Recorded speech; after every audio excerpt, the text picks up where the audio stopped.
Hello and welcome, friends and fellow digital hoarders. This is Digital Hoarders Anonymous meeting number 32. There are dogs already barking outside, and now I'm echoing. What a nightmare. Hold on. I'm restarting. I don't care. Hello and welcome, friends and fellow digital hoarders. This is Digital Hoarders Anonymous, meeting number 32. We meet weekly to discuss our video game addiction with each other.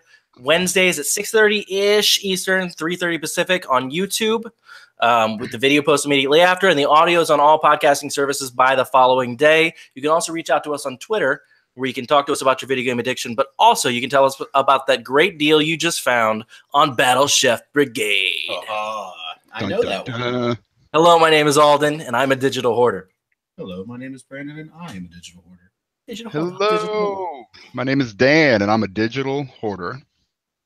What's up? My name is Brian, and I'm also a digital hoarder. Who's that in the other window? What? We have a very special guest tonight, Dan Rodriguez. No, Brian Marquez of Adult Swim Games. How is it going, everybody? Oh, pretty good. Thank you for asking. How is it going with you, Brian? It's going well. It is a very sunny, hot day today. But you know what? It's very nice, and I'm happy to be here to talk about my video game addiction because I have a massive one. Yes. Yeah, me too. I just if things would stop going on sale for a month, I would be sad a little bit inside, but my wallet would be very happy for just a little bit, just like a break. My wallet just can't catch a break. Yep. Because you feel like you needed to make up for that lost time. I know. That's what you would do. Yeah, it really is like an addiction. It's like when an alcoholic gives up and then they fall off the wagon and they're just they go crazy. Yep. It would be the same thing. I would buy every video game on the PS4. You could buy more Kingdom Hearts. I would buy all of the Kingdom Hearts. And then Brian You can should. explain to us what the hell I could. Yeah, I could. you could please just tell me one of the things that Mickey is doing right now. I don't get it. Honestly, I don't even know. I really don't know. I couldn't even answer that question. But to add on to what you said earlier, if this doesn't explain my video game addiction at all, when I went to PAX last month, where I actually met you, Brandon, Spider-Man for PS4 got its release date announced and pre-orders and all that stuff, and I was literally itching because I had to have that game pre-ordered, and it sold out on Amazon immediately. So literally the first thing I did when I got off my plane back here in Atlanta was go straight to the store and pre-order that game because I could not wait a second. I have to do it every time a game that I really want gets announced. I have to pre-order it that moment. I'm right there Collector's with edition you. or standard? Oh, sorry, Dan. Oh, collectors for sure. Yes. I'm a massive Spider-Man fan. I had to go for that collector's edition. Nice. Yeah, so I'm a huge Spider-Man fan. Dan's a huge Spider-Man fan. And Brandon works for I Sony, know so who he has to say Spider-Man he's is. a huge Spider-Man fan. I've seen Spider-Man. For at least 6 more months, he has to say Spider-Man is his favorite. I don't feel so good.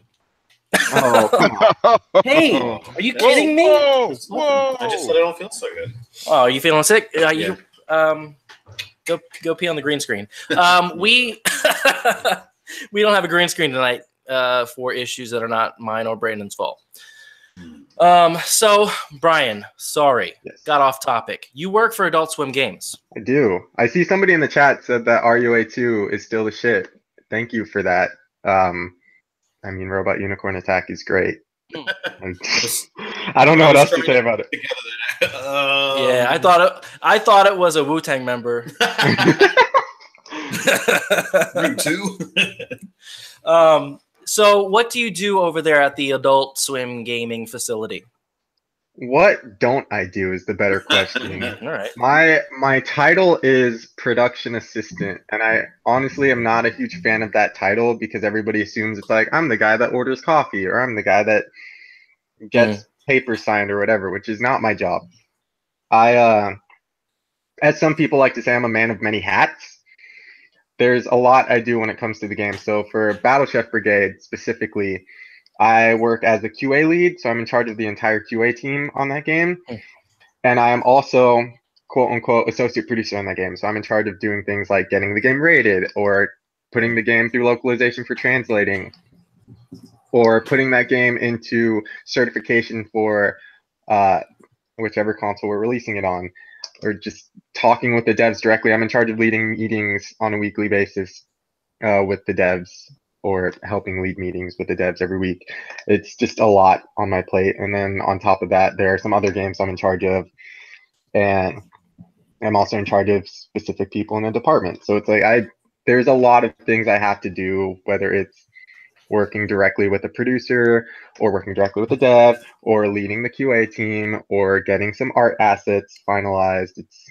I don't actually get coffee for the team. It's the one thing you Do you drink coffee? Because I would have to. I don't. I drink tea. I'm not a coffee person. Okay. Fair enough. I used to drink it in college, and it just got me so wired that I switched off of it. I'm Do you a need very somebody? healthy. Do I what? Do you need somebody to get you coffee? Because I'll come get it. No, I don't know. I'm a very health conscious person, so it's like water and tea and like kale. That's my diet most of the time. You lost me at kale. He lost you a long time before that. I'm good with water. You're good with water? Tea is hit or miss. Kale is not happening. What's your favorite tea? Let's have a tea cast. Oh, this will be All great. right. Oh, absolutely green tea. Tea. Any type of Okay. green tea, jasmine green tea, matcha is great. There's this really interesting Korean type of green tea that has brown rice in it. That tastes really good. Does it? I'm just into green tea. Any kind of Okay. green tea. Fair enough. We got this tea a few weeks ago that's like an orange ginger green tea, and it's so good. That sounds amazing. I love ginger in my green tea. Yeah. Now tea chat and tea talk. Earl Grey. Digital Hoarder side quest. What tea would you take to a desert island? Green So tea. anyway. for sure. Palmer's. So you do a lot. I do a lot. When did you start working for Adult Swim? Just a year ago, actually. I had wow. my year anniversary. Just a couple days ago. But I was at Cartoon Network for 2 years before that. So I've been in the games industry for almost 3 years now. Okay. So let me ask you, and I don't mean this in a negative way at all. That's a bad way to start a question. Go for it, man. Adult Swim Games, I'd say up until about a year ago, was kind of looked at as like Adult Swim is making games. You know, it was kind of, people didn't expect a lot out of Adult Swim games. Right. I'd say over the last year, everybody has come around. Like everything that they've put out over the course of the last year or so. What's come out of, there was Headlander, and I guess that was over a year ago. Man. That game is so fun. Headlander, Rise and Shine, Rain World. Rain World is when I feel like they got on more people's radars. Yeah. Rain World's fucking legit. And Headlander. I mean, people love Headlander. Fantastic, yeah. So and how Duck is Game is ours too? Don't forget about Duck Game. Duck Game? Yeah. Which I have out there now for the next time you come over to have a party game. It's batshit crazy. I started playing it with my wife, and I'm like, I'm not entirely sure what's going on, but I'm having fun. It's a weird game, but it's super fun. Yeah. Am I doing good? Am I doing bad? I'm not sure. I got to figure it out. I think I won. But so what's it been like to see that progression over the last year that you've been doing this? You're watching it go from, okay, we'll see what they're going to do, to, oh, I can't wait to see what Adult Swim Games is putting out next. And Battle Chef Brigade came out to a lot of success. I mean, people love that game. Yeah, I definitely appreciate that, and it makes me feel so great that was like the first official game on Adult Swim's lineup that I have my name in, and it's also like our highest rated game to date. Yeah. But you saying that like we've come up recently more in the last year kind of blows my mind a little bit, because for me personally, I've been a fan of Adult Swim games since I was a kid. Like I played Robot Unicorn Attack and like My Little Bastard all through high school. That's actually one of the big reasons I'm working here, is because I'm one of the few people that they've heard of that could literally gush about all their games. Like along with my brother who works with me there too. It's just like something that I personally grew up with, and the console space for us was pretty recent. I think it was maybe in the past year or two when we actually started going into console with Duck Game and Battle Chef. Battle Chef Brigade is actually our first Switch game. And then Rise and Shine, Headlander, and all that stuff on PS4 and PC and everything. But it's awesome because I'm personally a console gamer myself, so I love working on those and I love seeing those become more of a thing. And there are so many games we have coming out in the future that I wish I could just talk to you guys about, or that I know are going to be massive like successes, and like we're starting to, you know, really try to bring in those core gamers on these titles. Like we want to, yes, we're an indie publisher, but we want to be that indie publisher that doesn't feel like an indie publisher, I guess. Yeah. Especially because we're under a name like Adult Swim. I mean, Adult Swim has super awesome properties like Rick and Morty. We just released Rick and Morty VR for PS4. It's been out on PC for a while, but the PS4 version ended up being PlayStation's highest downloaded VR game this past month. Like it's nice.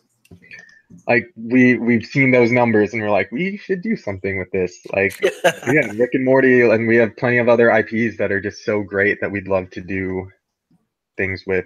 And even other IPs, like we don't just go for things that are our IPs, or like Battle Chef Brigade or Rise and Shine or Headlander, all those games that have come out.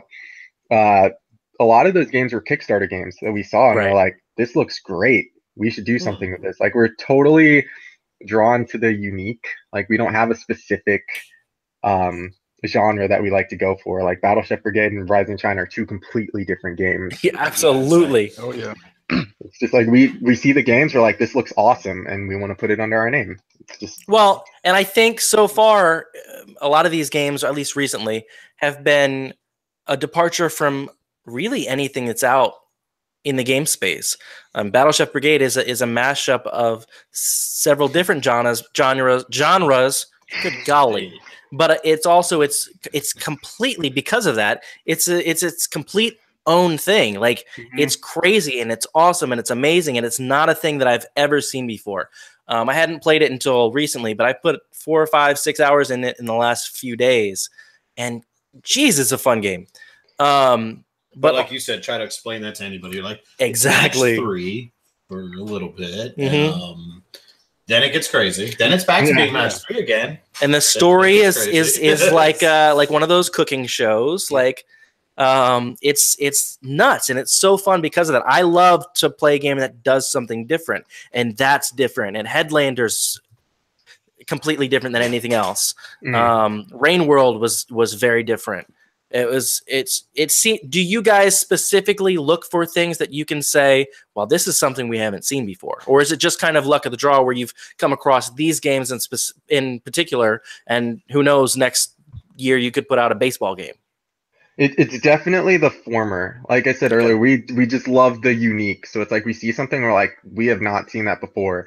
And as Adult Swim, we like to publish things, whether it's the actual like TV channel or the game side. We just like to publish things that we haven't seen before.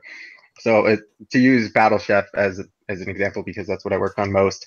Like you said, it's like match 3 cooking, but then it gets crazy and you go out and you actually hunt for your food, and then you come back and you cook it, and it's like nobody's seen that. You either have one or the other. Yeah. And like you said, the writing is so cool too, because it's like a cooking show, but it's a tournament, and it's almost like a Shokugeki, like Food Wars, the anime. And it's great, which, by the way, props to our writer at Adult Swim, Megan. She's actually gone now to Respawn. So it's like super, super amazing to have her on the team and to have her write such a great game like this that a lot of people have been giving props to specifically for the story, whether it's the gameplay, the match 3, or the combat, or the story. It's like one of those 3 things. So it's again, we just like to do things that are different, and we like to be a part of anything that's different. And in all of these games, the art style is clearly something that is a focus of the game. The art styles completely stand out. Battle Chef Brigade looks like you're playing an anime. Despite all of these interesting things that it does, it's also gorgeous. Yeah, that's one of the things that drew me to the game when I first started at Adult Swim. Is like I'm not a huge anime person, but I love art. I'm a very artistic person. I do art on the side. So seeing that, I was like, I don't even know what this game's about, but it looks beautiful. I have to be a part of it.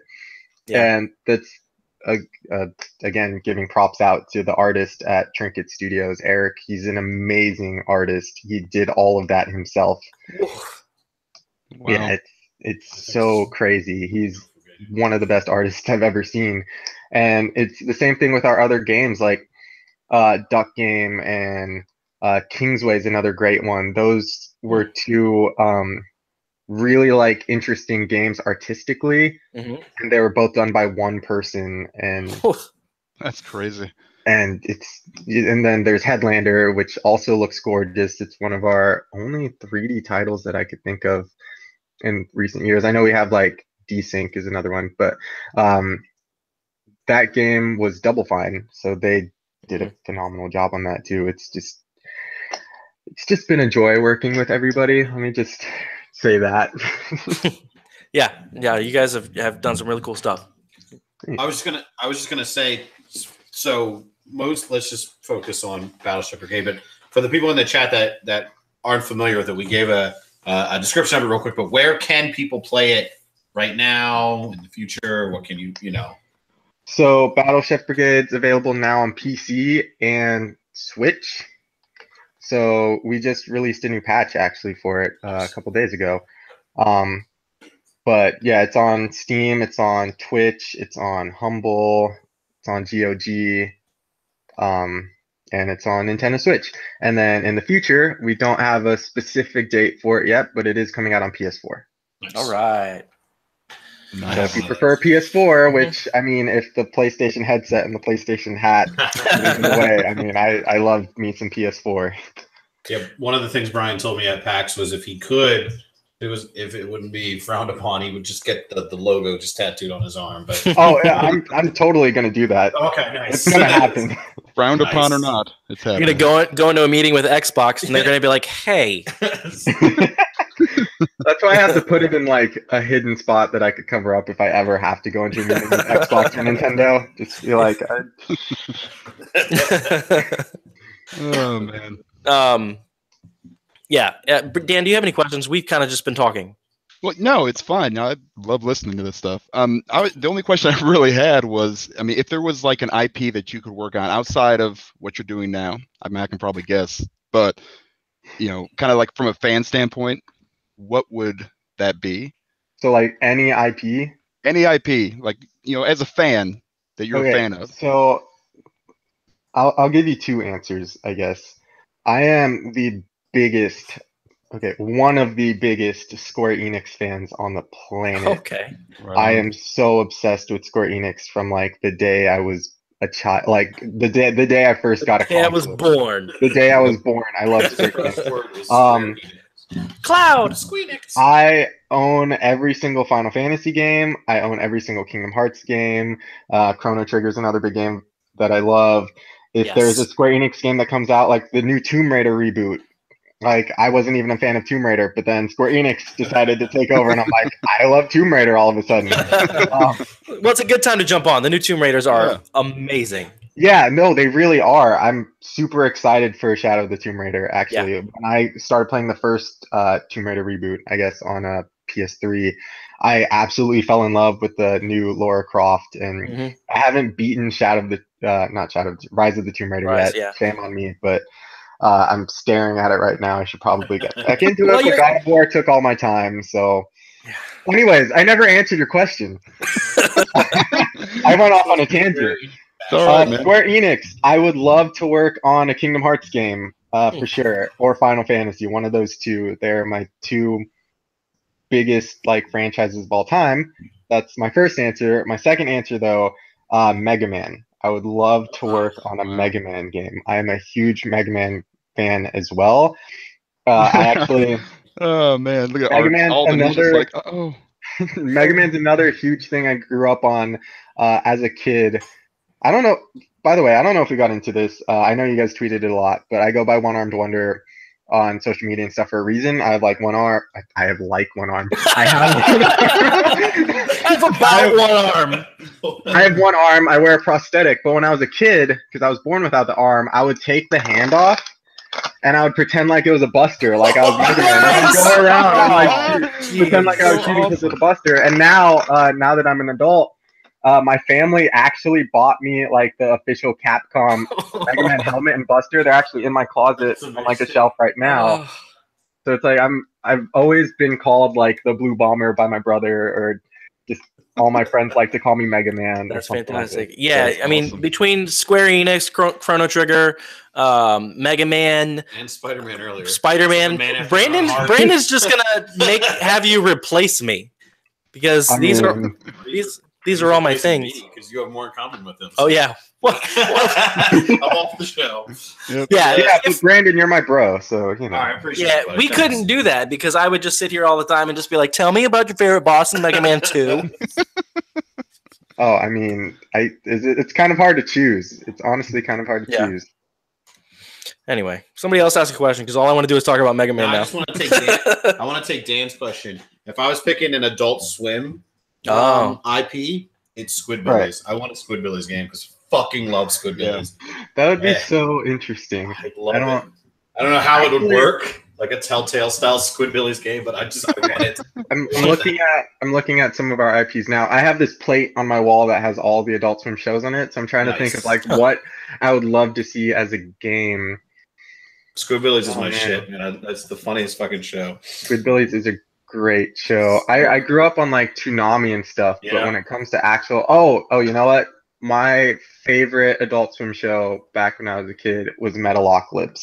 Okay. Nice. I would love a Metalocalypse game, whether it's like a Brutal racing Legend game style. or like a Brutal Legend. Metalocalypse would be so Wow. fucking great. Yeah. I kind of want that game now. Just replace I forgot Jack Black's character's name. It's been so long since I played it. But replace him, Jack Black. Yeah. replace him with Nathan Explosion, and then it's like Yes.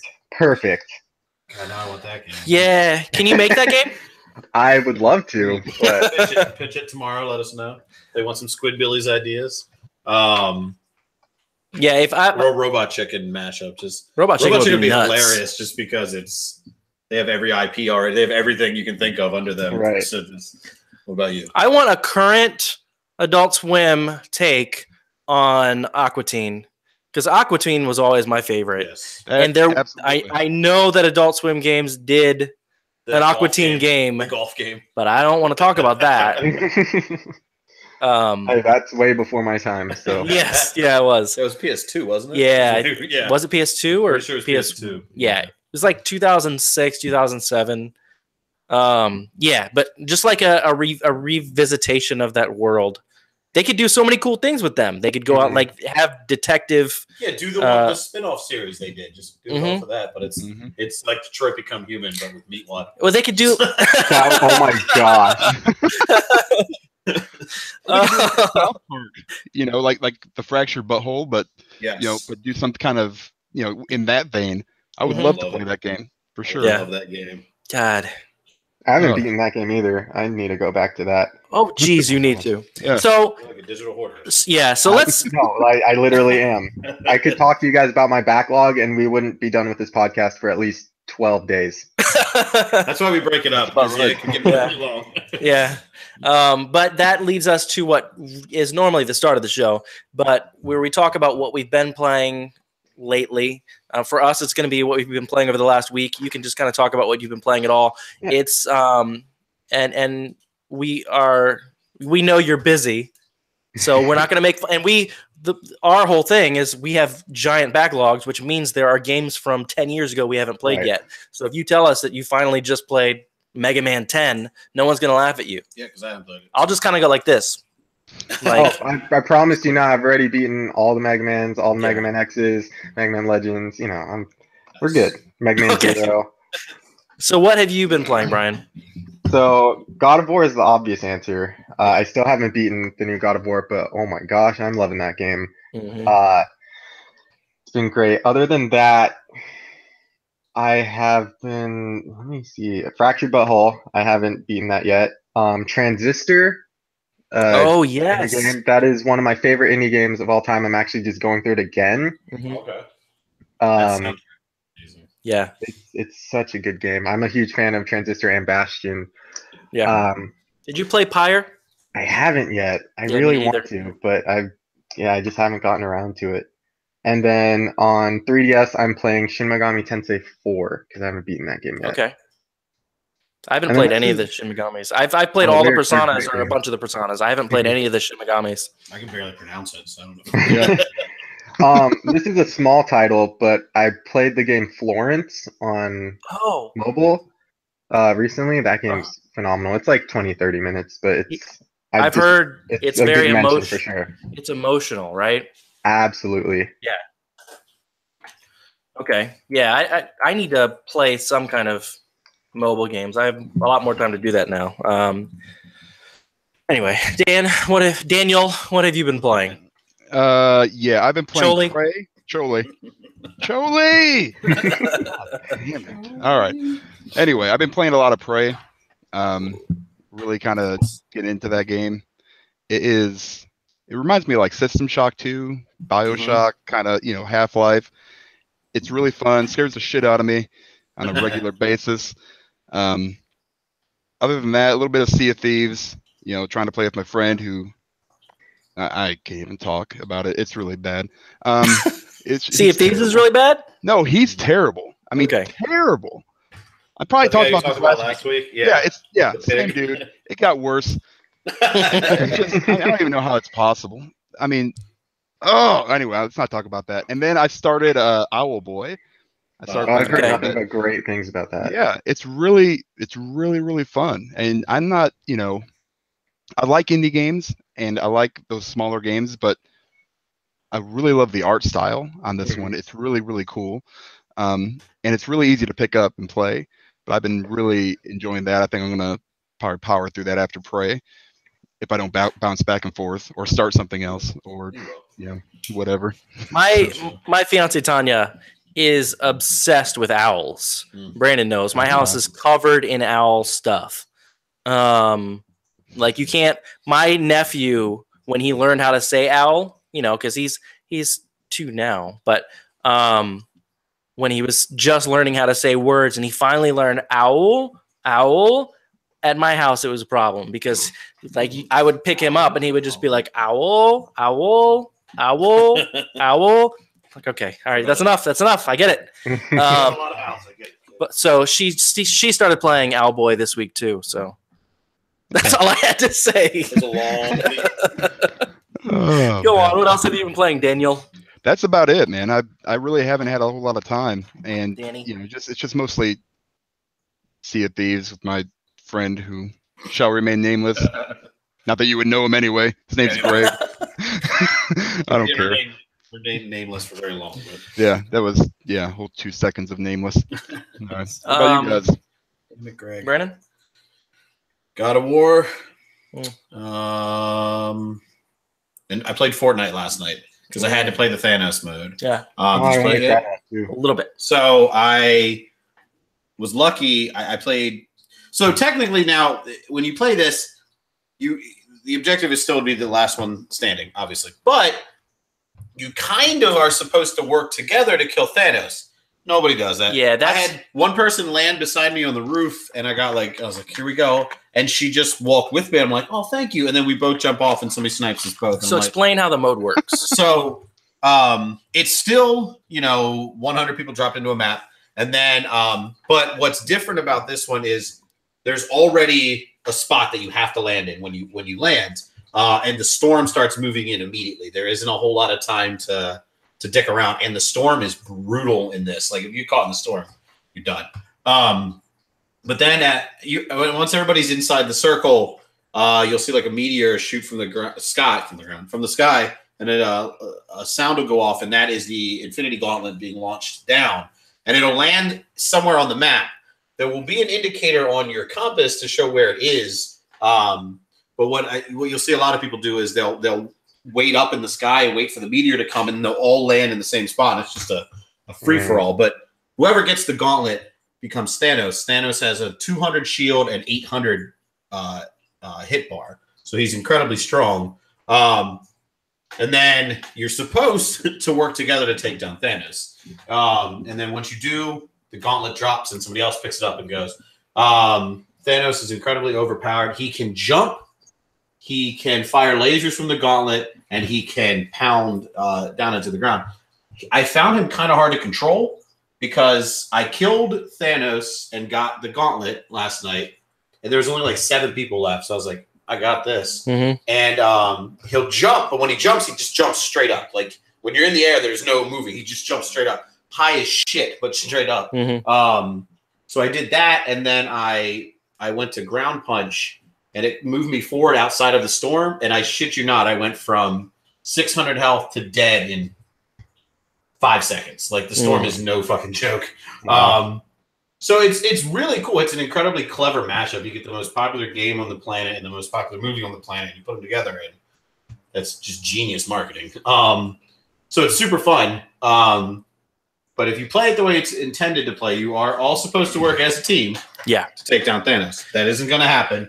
Just because of dicks. Yeah, it's a super, super fun game mode, or it would be if it weren't for the fact that if you see a guy next to you on some building, you would think that he would say, I'm not going to shoot you. Let's go after Thanos, because that's the point of the game. But it's not that. You have to look out for everybody all the time and try to get to Thanos. I wish they had turned off being able to kill anybody else, but I'm sure that's a lot more work than I'm making it out to be.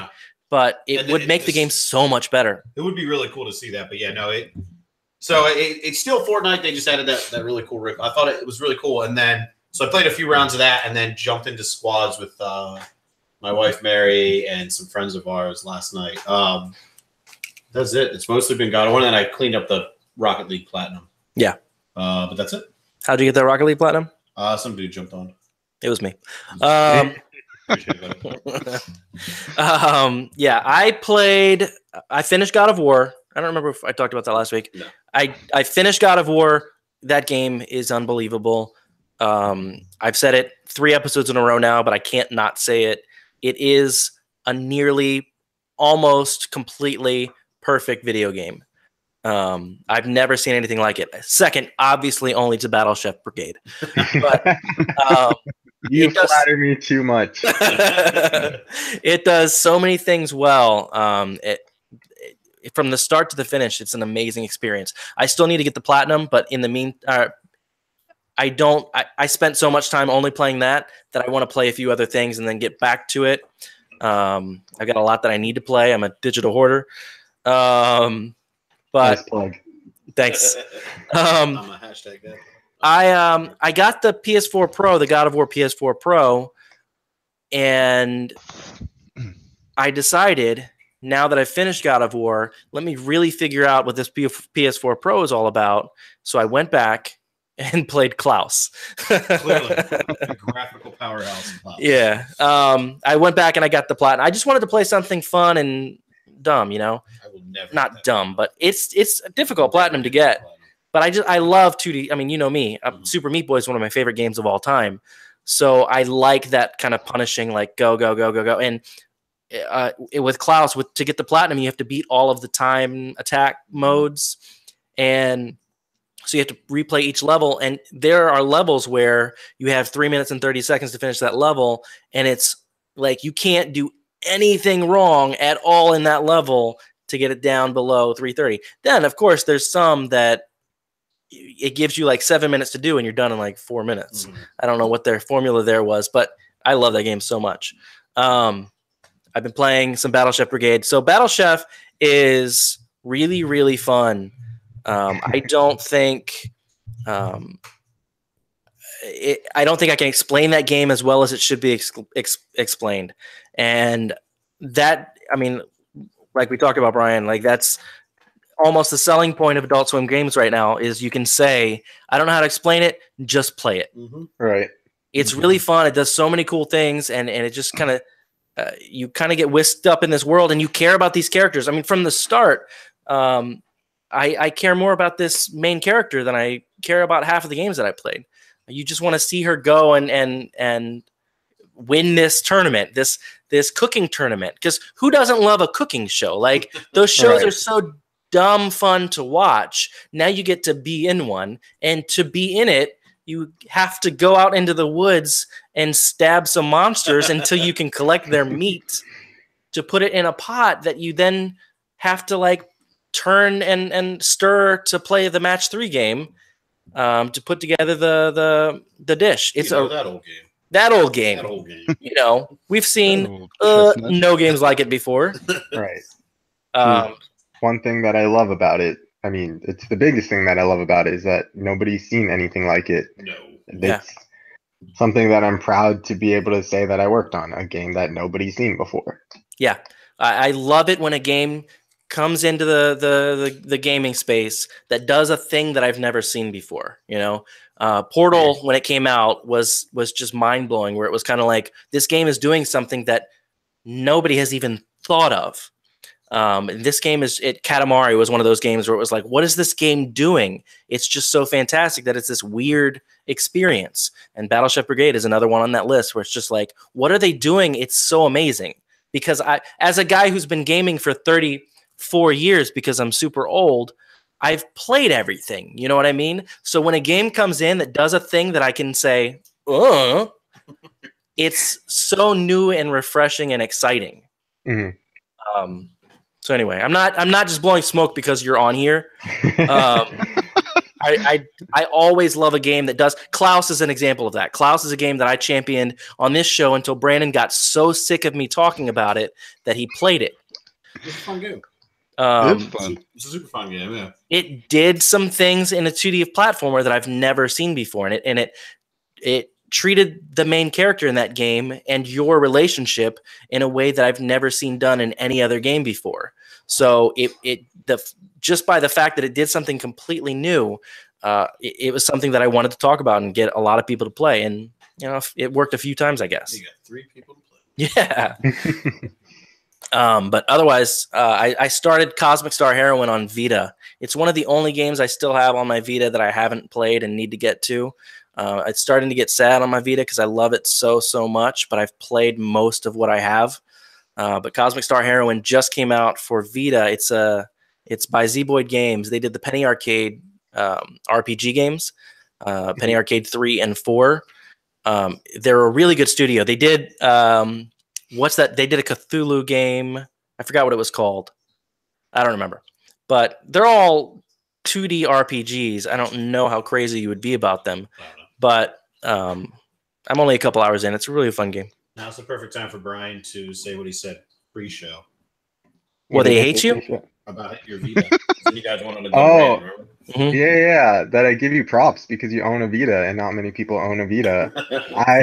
I have one. I actually need new Vita games. Literally, the only games I have on my Vita are Personas 1 through 4. All I use my Vita for. You know, there's an amazing, rich library on the Vita. I can sense some sarcasm in your. No. I don't. No, the Vita library is stupid large. Like, yeah. The thing is somebody who good though? I mean, it's got some great games for sure. I mean, I played a bunch. I played Gravity Rush and Tearaway. Okay. I think Tearaway is one of the greatest games that like uses the functionality of the Vita to its fullest potential. Like using the back touchpad to like attack enemies and using the camera on your face, and it was just so fun to play. Yeah. My favorite Vita game was Killzone Mercenary. I just loved that game. Okay. And I'm not even a big Killzone fan, but that game was just really fucking good. But that was the thing with the Vita. So as somebody who would be in retail spaces trying to convince people that the Vita isn't dead, if you go into a retail space, the Vita's dead because they don't sell the Vita and they don't sell the games. But if you go to PSN and look at the amount of Vita games, it rivals everybody's. I mean, there's still Vita games coming out every single week. It's crazy. And I get it to a degree. Like I get it, the moms and dads that are going to buy stuff for their kids. If they go into Best Buy or they go into GameStop and there is 4 games on the shelf, they're not going to buy that because so it's a hard sell. But if you direct them to PSN, the library is just insane, especially when you throw in the minis and the classics and all that. The library is, I think, unrivaled. Like the PS4, the Xbox One, the Switch, they can't touch the amount of games on the Switch. It's just 90% of them are digital. So if don't realize. If games stopped coming out today, the Vita would still be incredibly worth it just based on the backlog of games you can come up with. I mean, there's 100 must-play games on that system. So what's the number one must-play game that I should get on my Vita right now? Well, the problem is Persona 4 is that game, but Okay, well, I've got that already. yeah. Persona 4 Golden is perfect. How do you feel about rhythm games? So I love the Hatsune Miku games. The Hatsune Miku games are so perfect on Vita just to carry around and play those games. But Well, I mean, that's Sorry, continue. that's a very specific genre that you have to be into to like it. Well, I have Persona 4 Dancing All Night, and that's a rhythm game. So that one's good. It's not as good. Man, I wish I had planned this question out because I haven't. I gotta let Brandon talk about how great the video is again for a minute. I already did. But you're a Sony employee. You know more about. Don't play the Call of Duty game. Don't do that. Don't play the Call of Duty game on Vita. We have some questions in the chat. You want me to answer those? Yeah. He's taking my job, man. Wait. Learn to avoid a lot of Hoarders questions because I don't know what's going on with this one up here. How do you go about finding partners, like who we work with? Yeah, that makes sense. No, I just love when you read it and you. Yeah, I thought he meant like, how do I go about finding people to date? I'm like, okay, that's a weird question, but no, I mean, like I mentioned earlier, we just look for what's unique and hasn't been done before. It's not my job. I'm not the person that goes around looking for potential partners, but from what he's told me, that's the case. It's just like, what do we find that's unique that we think we can market well, and that's a good fit for Adult Swim. Diego, who is the man, said if you could take only one. This feels like a perfect side quest question. Yeah, it does. I'm ask it. If you could only take one game from your backlog and the others disappear, what game do you pick? Absolutely, Kingdom Hearts 1, 100%. Okay. I would take that over any game. I've already beaten that game like 40 times. I'll play it another 400,000 times if every other game disappears. It's my favorite game. On your backlog, then. Yeah, it's my favorite game of all time, and it never gets old to me. And I know most people in the Kingdom Hearts fandom are like, "Oh, Kingdom Hearts 2 is the best." They are absolutely wrong. Kingdom Hearts 2 is a great game. Don't get me wrong. I love every game in the series, but Kingdom Hearts 1 holds a special place in my heart. It's the reason I'm in the games industry to begin with. It's just a phenomenal game to me. Speaking of favorite games in a series, Gerardo says, "What's the best Final Fantasy game, and why is it 8?" It's not 8, but thank you. Personally, Final Fantasy 9 is my favorite. I think it's the best of the PlayStation 1 trilogy. That also gets me crucified a lot because Final Fantasy 7 is a thing that exists. Yeah. I love Final Fantasy 7, don't get me wrong, but it's not Final Fantasy 9. I don't know what else to say. But if we're talking about actually the best Final Fantasy, then 6 all the way. It's the best RPG of all time, and I will fight anybody on that. The best RPG of all time? The best RPG of JRPG. Let me rephrase that. The best JRPG is Final Fantasy 6. So you would fight if someone said Chrono Trigger was the best JRPG of all time? No, because Chrono Trigger is also Square Enix, and they're both the best JRPGs of all time. Chrono Trigger and Final Fantasy 6. Like, I can't argue with somebody if somebody says, no, I prefer Chrono Trigger, because they're both different games and they're both phenomenal. Yeah. But if somebody says anything other than Final Fantasy 6 or Chrono Trigger, then I have some questions for them. Brandon, what's your favorite JRPG of all time? Oh, there's so many to choose from. That one. That one? That one right there. Okay. All right, so... Dan, what about you? Oh, whoops. What? What's your favorite JRPG? No, I would say Final Fantasy 7 because I don't play a whole lot of them. And Brian's that gonna one, fight you.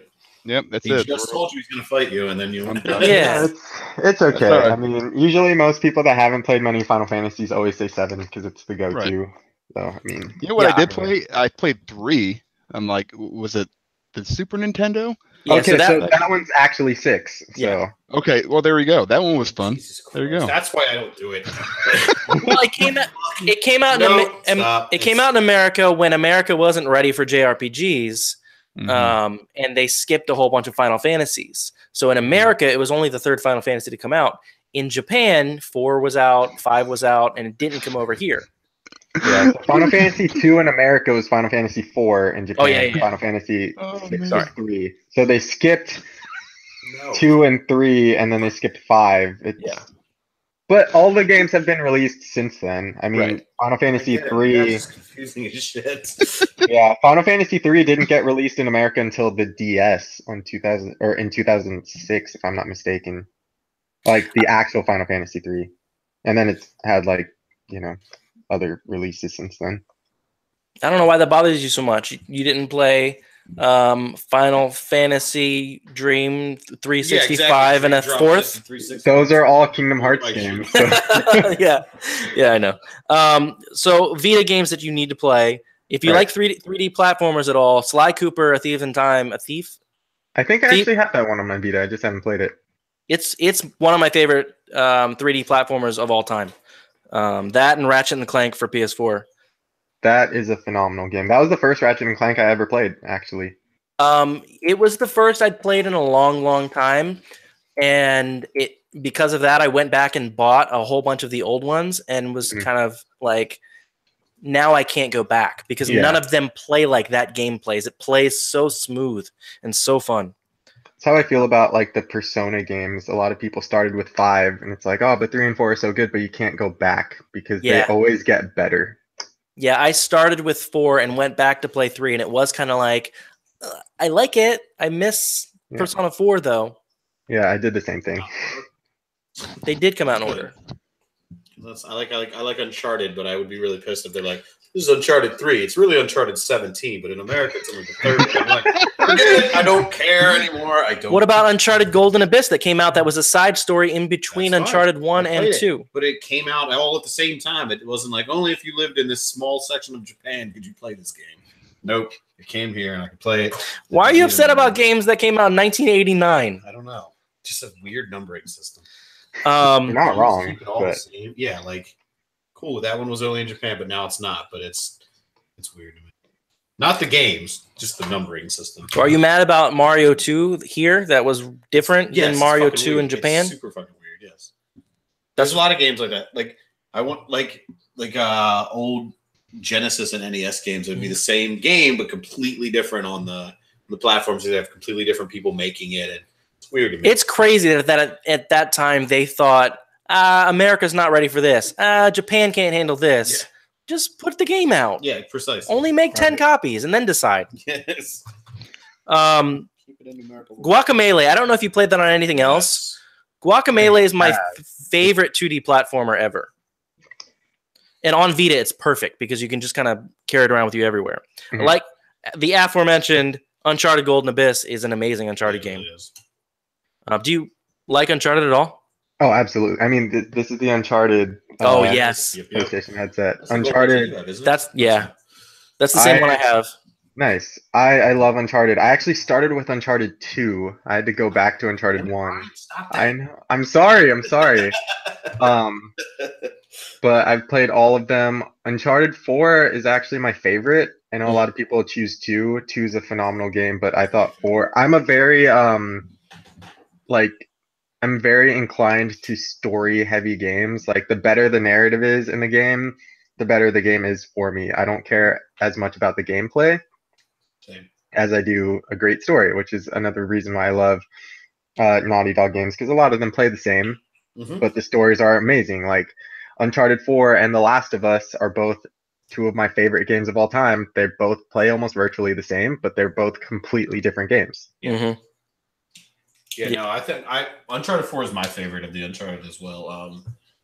I agree with you. I think most people do gravitate to 2, but I don't know. 4, just so when Uncharted 4 was coming out, I got the question a lot of, and it would always bug me, as you could tell by my numerical rant. But people would say, like, should I play the first ones before? And I'd be in an account, and the person at the account would be like, nah, you'll be fine. And I'm like, no, that's not true. Don't listen to him.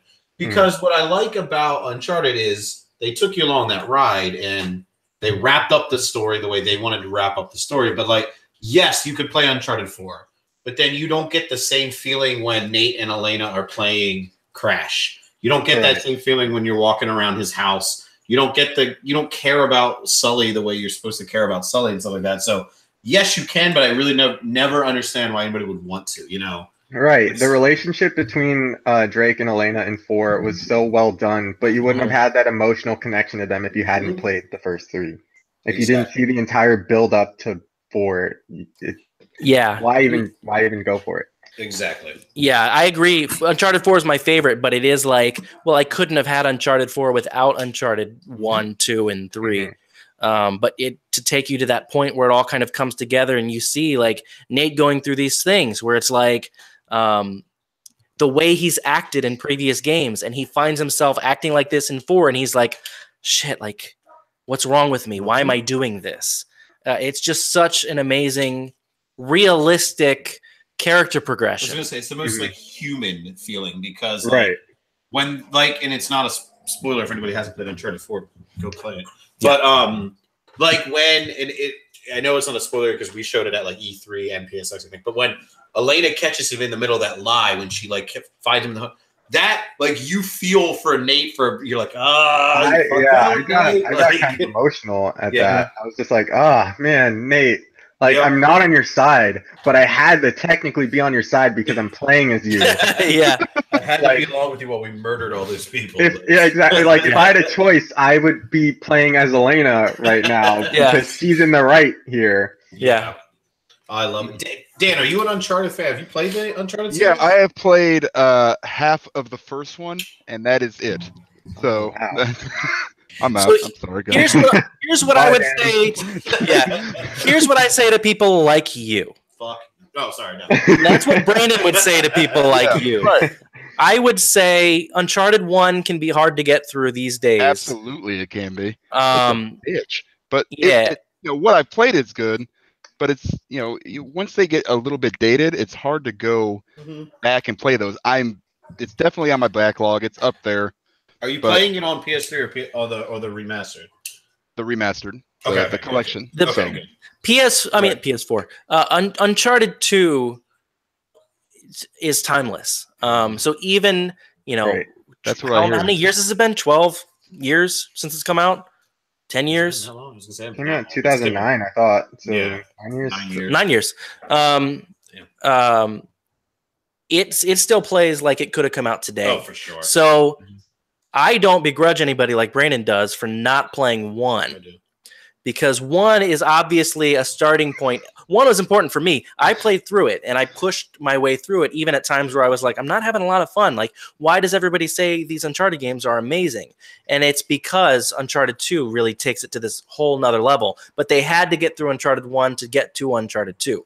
I mean, they built on what they made with Uncharted 1. They came from making Jak and Daxter to making Uncharted. But again, and I'm sorry, you could skip it again, but that is where you're introduced to, a lot of these people. And that I feel like, and maybe I'm just not thinking of other ones, but the Nate and Elena's relationship, but Nate and Sully's relationship is my favorite, like, dynamic in gaming history. Those two together are just fantastic. The back and forth, the quips, the father-son relationship in a way, and you build that from 1 all the way through. That's why for such a story-heavy game, I can't fathom just cutting out but that's like going to see Infinity War and be like, I saw all of them but Age of Ultron. You're like, there's only 3 Avengers movies. You saw 2 of them. That's problematic. Like, go watch it. But if anything, what's nice about the remaster collection is if you are just like, I don't care, but I want the story, you can knock that difficulty down to where there's like 1 enemy on the screen. So if you want, just do that, get the meat and potatoes of the story, and then get into 2 and then bump that difficulty back up because 2, like Alden said, is a masterpiece. So, and you don't have to worry about trophies that you're going to miss if you're down on super baby easy because you're not going to get any trophies in that game anyway because they're a pain in the ass. I'm not a trophy hunter anyway, so that's fine. Yeah. So I would recommend doing that. Like bump it up because there is something that's called like just give me the story or something like that, where they almost take all the enemies out of the game. So for you, if you're like the gameplay's not sucking you in, just get those story beats that you want. Like I said, jump back into 2, but then when you get into 2, bump that difficulty back up and 2 will kick your ass. Like they're not easy games if that difficulty's up there. Yeah. Crushing is impossable. Crushing. Yeah, no thank you. Are you a trophy hunter, Brian? No, I'm not. Okay. I think back when I was, oh man, there are only like 2 or 3 games that I've actually gotten everything on. Assassin's Creed 2, Okay. Kingdom Hearts 2. Of course. Uh, that honestly might be it. Like, I don't know what else I actually went around and got everything on. But those are the 2 that I can remember spending hours and hours just getting everything in. That was my first one where I got 1,000 out of 1,000. Is Assassin's Creed 2. Mm. So good. Okay. Now, okay, I'm going to ask real quick. I apologize. This has kind of been hang out with Brian conversation. Like, we're not really hard hitting on anything, but I just want to know, how do you feel about Horizon Zero Dawn? I love that game. Okay, good. Okay. Actually, I was actually looking at it, and I have a pile of games on my shelf there, but I have a friend that I recommended play it, and he's been going through it, and he's just constantly like talking to me about it. And like the same with my brother, I've been trying to get him to play it. It's probably one of the best games I've played in the past couple years. It suffers from some things that I don't like in games, but it's the same thing that like I feel Uncharted suffers from, but those are still some of my favorite games ever. And I had an absolute blast with it. I actually joked with one of my friends because I have a cat sleeping behind me on my bed, and I'm considering getting another cat so that I can have a friend for my current cat. What? I'll just send all of mine. Oh, that's fine. But I was going to get another cat and name it Aloy. Nice. Because I just absolutely love that character and that game. And I would totally go through it again. I haven't gone through the DLC yet, so that's the next thing on my list. Yeah, with my PS4 Pro, I can't wait to just sit down and play through that game again in 4K. Any excuse to play through that game. It's my favorite game of all time. Really? Wow. No one is surprised by that on the show other than you, because I'm not surprised by it. It's just like it's because he says it like I say it 8 times an episode. Yeah. No, it's he'll say it again before this ends. So like when I say like God of War might be the most perfect game I've ever played. Horizon Zero Dawn is not perfect, but for me, like just everything that game is, it's perfect for me. Like the mix in of puzzles along with the action, along with the story, along with exploring and the size of the world is just perfect for me. And you can go out and get in hack and slash battles with the little monsters, robots, or you can get in these epic monster hunter battles with the giant robots. So it's like everything that I enjoy in a whole bunch of different games all piled into one. And the music is amazing and the sound design is fantastic. I think Aloy is one of the best characters I've seen in a game in a very long time. Yeah. She's great. Yeah. Dan, did you beat or play Horizon Zero Dawn? Okay. Yes, I played that. Did you beat it? Did you beat it? I finished it and finished the DLC. Good. It was awesome. Awesome. Just wanted to make sure it's one of those reasons because I'm only recently got the PS4 back in like October, November. So that was one of my top, wanting to play list or games. MLB, of course. Yeah. Because that's really the reason I got it. And then all of a sudden it was like, oh crap, I got to get all these. And then I went from having like 3 or 4 games to over 100. And I don't even know what happened. I played like 5 of them. So just blacked out, woke up, and you're like, oh no. Hey, what happened? Yeah. Why is my credit card declining? It's crazy. I'm the same way. I just keep buying PS4 games, and like it wasn't until like a week or so ago that I took most of them out of their plastic. They've just been sitting on the shelf in plastic for months. Yeah, I know that life. Yeah, so let's jump to our digital hoarders side quests. Yes. Dan gave you music. Thank you. You're Thank you so much. I bet you worked on that all week. Yep. He has it written down on the front. Dun.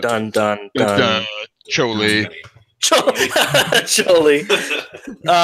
So this week's side quest, I guess Brandon, go ahead and say it. You're the one who came up with the idea. So again, we want you guys to tell us what you want to hear us talk about. Yes. And it does not have to be video game related. Nope.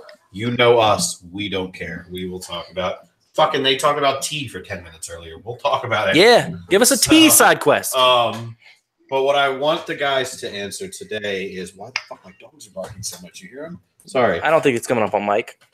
I'm not sure. Yeah, I don't hear him. Okay, good. Well, now Brandon's going to make sure you do because I said you can't. And they stopped barking. Suck it. No, but so what is one game that you would love to see get the HD remaster? It can be a collection of games. It can just be one solid game. But I want to see it get like the Crash, the Ratchet and Clank treatment, like a full, not just a port. And from that remaster, subsequently a new game for that series would come out of it. So Brian, I know you had some ideas. Yeah. So the top answer for me, Mega Man Legends 1 and 2 HD remaster. Okay. Those are two of probably the most expensive games in my collection. You have the original disc? PS2 discs. Yeah. I wish I had like a mobile camera I could take around to show you guys my collection because I got a lot of stuff. But yes, Mega Man Legends 1 and 2. Mega Man Legends, the first one, is my second favorite game of all time after Kingdom Hearts. It is so fun. I love RPGs and I love Mega Man, so putting those two things together in like a little open world like that, I was so fascinated with like getting new armor pieces for Mega Man by like picking up junk as you're mining and making like a new chest piece or making the rocket skates or making the helmet or picking up like a random gem and a laser pointer and making the most powerful gun in the game. Like that was just so awesome to me. And then the second one came out and I wasn't as big of a fan of it, but I think it's just more of the nostalgia thing. Yeah. And then Mega Man Legends 3 got announced and then got canceled quickly afterwards. So a remaster of 1 and 2 and then Mega Man Legends 3 coming back would be ideal for me. Nice. I'm in on that. Nice. I agree wholeheartedly. Yeah, Daniel? Well, Danny? This is kind of a newer game, obviously. I had two. It's so hard. I'll just start with this one. Parasite Eve. We kind of talked about it through DMs. I love that game. It was one of my favorite games back on the PS1. Gosh, was it that long ago? Yeah. So we're old. Yeah.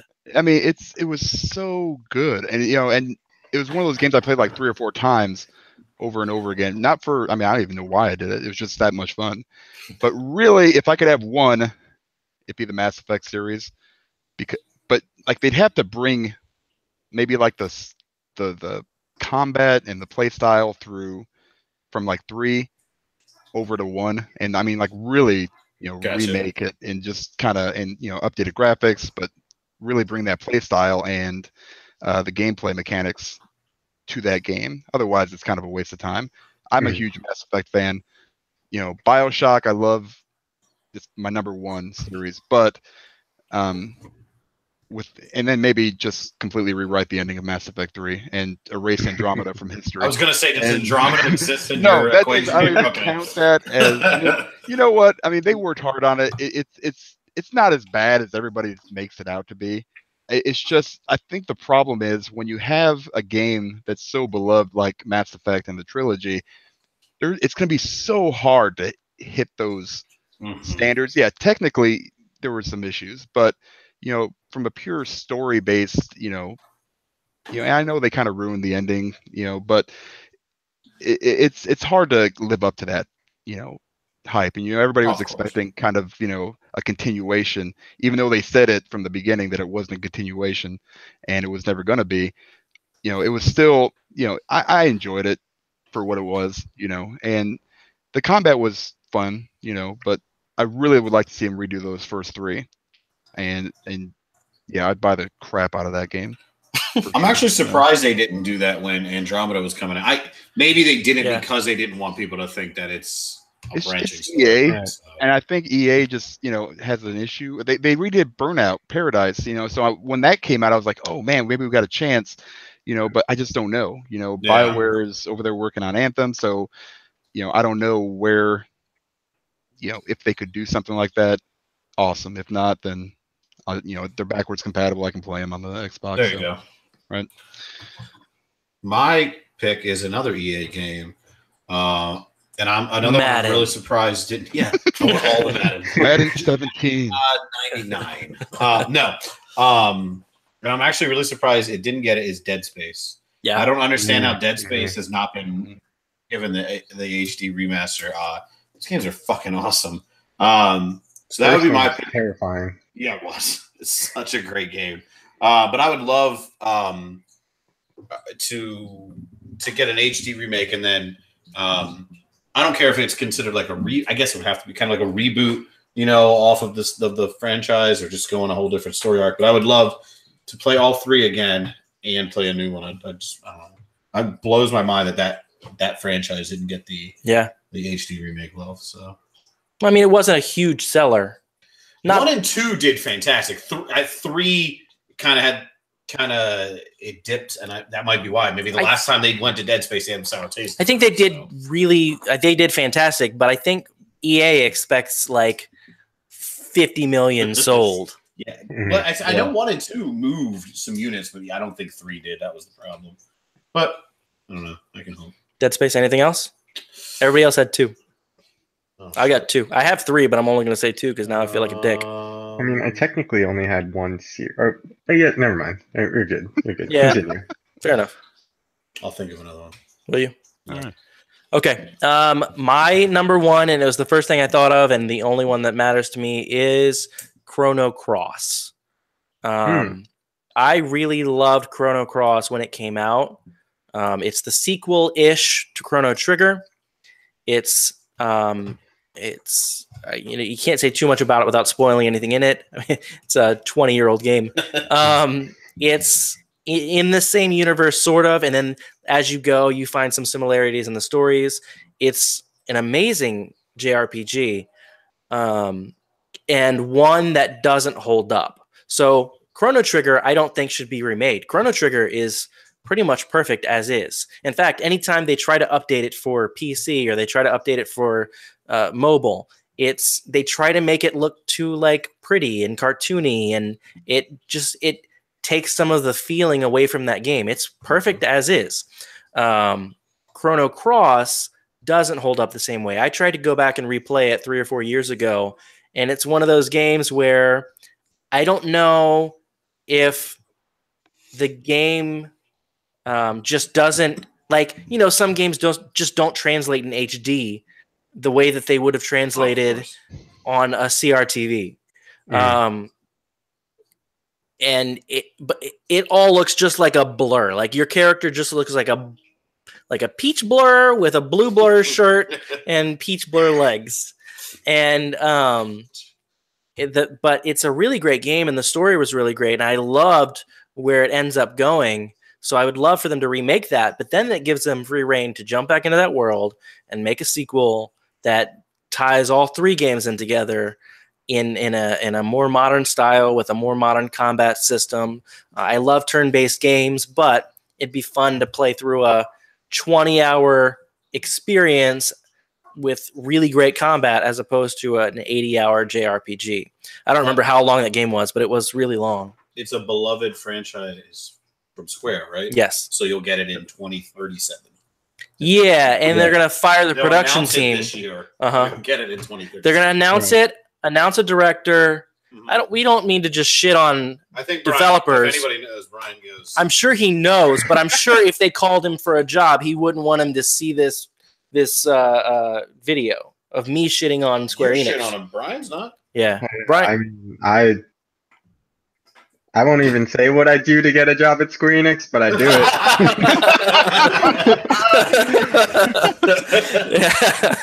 Fair enough.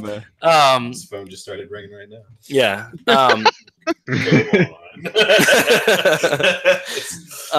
But yeah, that was my first thought. But also, I'd love a new and a remastered Katamari Damacy. Like I was talking about it earlier, it's just one of those games that was so special and so unique.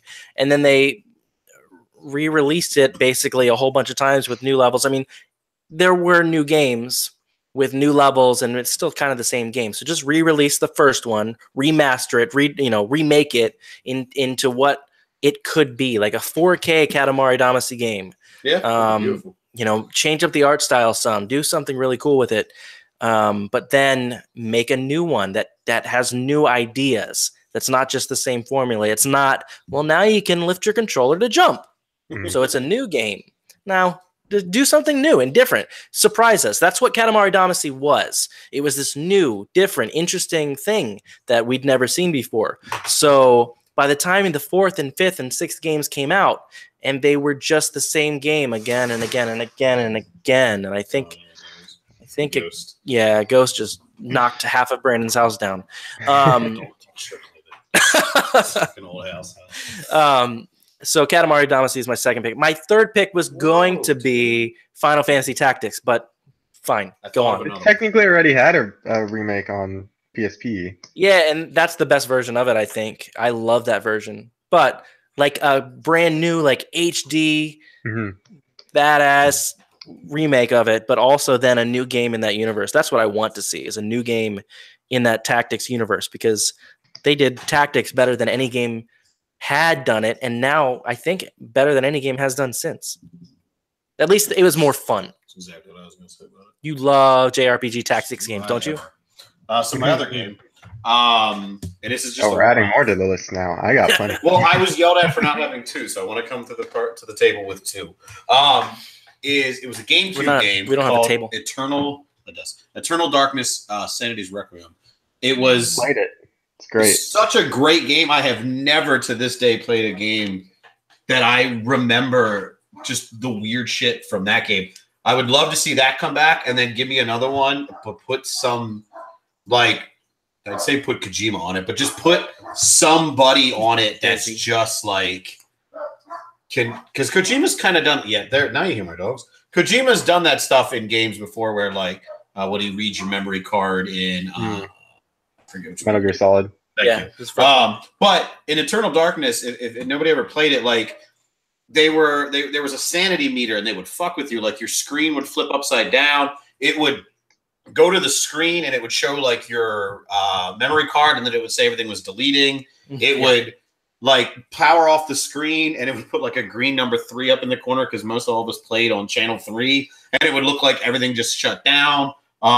You would, like, walk into a room, walk back out, and it's just completely different. The game just fucked with you in a way that I've kind of like PT, like, fucked with you when you would walk through the hallway and then you come back to that. You never played PT? No. Did you ever play PT? Me? Yeah, absolutely. That's brilliant. That's one of the reasons why I don't want to upgrade to a PS4 Pro, is because I still have PT on my PS4. I have a day one PS4 that I'll never get rid of. I'll probably never play PT again, but I'll never get rid of it because PT's on there. I keep saying one day I'm going to come over here and play PT. It's fucking great. Play it in VR, because you can technically play it in VR, because it's all just a first person walking through the hallway. That'll scare the piss out of you. Dude, I started playing, I forgot to mention this earlier, I started playing Resident Evil 7 in VR. Yes. VR earlier, and that's terrifying me. Yes. Like, I know everything that's coming in that game, and it's still terrifying me to walk through those hallways. So yeah, I'd love a new Eternal Darkness. My guess is that game just didn't sell very well at all, and it's one of those, like, cult hits. Like, people know about it, but it was just a GameCube game. I don't think it was never on any other platforms or anything like that. It is one of those games that comes up every E3 where somebody's like, I don't know, maybe a new one. Never heard anybody say that. I've heard it plenty of times. Usually listening to Kind of Funny, they talk about it a lot. Yeah, I don't know. But I'd love it personally, so I'm with the Kind of Funny guys. All right, so Brian, you got it. One more there, you said. What do you got, buddy? Cool. Oh, yeah. I mean, I have plenty. I do want to give a shout out to a game that just had a remaster that I haven't played yet, but I was always wanting to, and I feel bad for not playing it yet. But Shadow of the Colossus, I still haven't had the chance to go get it, but I really like that. I've heard nothing but great things about that remaster. Yeah. But another one is kind of like a compilation, I guess. But all the Capcom, Super Nintendo, Disney games. Yeah. So like Aladdin. Oh yeah, and, Lion King and Toy Story. I mean, some of those weren't Capcom, but sure, all the Disney Super Nintendo games. The Lion King game on Super Nintendo is actually the first video game I ever played. Nice. I own that. I own Aladdin. I own Goof Troop. Bonkers is another one that not many people know of. Oh, I remember Bonkers. Toy Story, like all those games on Super Nintendo, I would love to replay those in upscaled graphics. I don't remember there being a Goof Troop game. Yeah, I'm trying to remember. Goof Troop is one of the best co-op games I've ever played. It's really short. What? You could beat it in maybe like 2 hours, but it's so fun. What was it on? Super Nintendo. Let me look at Mary's job. Oh yeah. My wife works at a retro game store, so. Oh, nice. Yeah. Is she there now? She's not, but I'm getting on their website. Okay. While you talk about your Yeah. So before we start to wrap things up, we do a poll every week where we have a million games in our backlog, and our goal is to make it a lot easier on us, where we don't have to sit there and stare at our screen and try to figure out what game we're going to play next. So we kick it to the fans and we say, hey, what game should we play next? So I picked out 3 games this week. Is Goof Troop one of them? Goof Troop's not one of them, but now I'm wishing it was. They don't have any. Tell Mary to get on it. Oh, shit. There's the cover, though. God, that looks... That is it. Yep, that's it. Yes. All right, it's happening. I will find a way to get it. That'll be our first Let's Play. It will be Goof Troop. That would be so awesome. Let's do it. Okay. I'm in. What was that awful Wii game that Joel was supposed to Oh, yeah. It was Jerry Rice dog. Jerry Rice's dog football. Yep.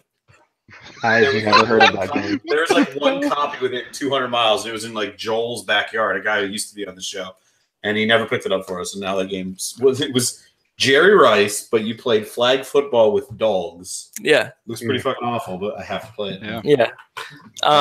So my poll games, Goof Troop is not on it because I can't get it from your story, Mary. So 3 games that I've really need to get to and just haven't been able to find the time. 3 games that I need to get to soon. One specifically that I really need to get to within the next 6 months. But number 1 on my poll is Red Dead Redemption. I never played Red Dead. It's one of those games, I've owned it for forever. I've always needed to get to it, and I always knew that I would like it. It's just like some of the other games, it's just so big that I've been concerned. Like, I know that I'm going to get sucked into that world, and I'm not going to have a whole lot of time to play anything else.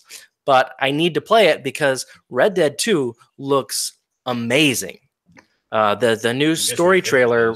The new story trailer came out last week. Yeah. The 3rd story trailer, but I guess they said it's the final story trailer. It was so good, that trailer.